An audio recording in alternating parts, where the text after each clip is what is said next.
આજે ગોકુલ રોવે છે. ધીરે ધીરે ધીરે ધીરે રથ આગળ વયો ગયો. સાંજનો સમય થયો, અંધારું થવા લાગ્યું. યશોદાજીએ ગોવાળિયાને કહ્યું, બેટા વૃક્ષ પર ચડીને જોતો, મારો કાનો પાછો તો નથી આપતો ને. એક બાળક ઊંચામાં ઊંચું જે વૃક્ષ હતો એના ઉપર ચડીને જોવે, કૃષ્ણ નથી દેખાતો, એનો રથ નથી દેખાતો, અરે એની ધજા પણ નથી દેખાતી. નીચે ઉતરીને કહે, માં ધજાના પણ દર્શન નથી થતા, હવે કૃષ્ણ પાછો નહીં આવે. 4-5 ગોપી આવી અને કહે છે, યશોદા ઘરમાં આવ અને દીવો કર, સાંજનો સમય થયો, હમણાં અંધારું થશે, બેટા દીવો કર. યશોદાજીએ જવાબ આપ્યો, હવે દીવો કરીને શું કરવું મારે?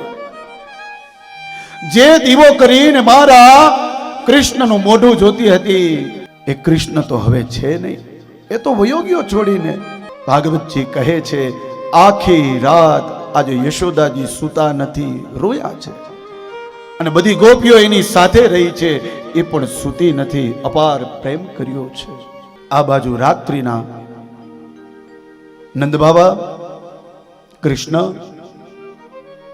બલરામ અને એના મિત્રો બધા પહોંચ્યા છે મથુરા.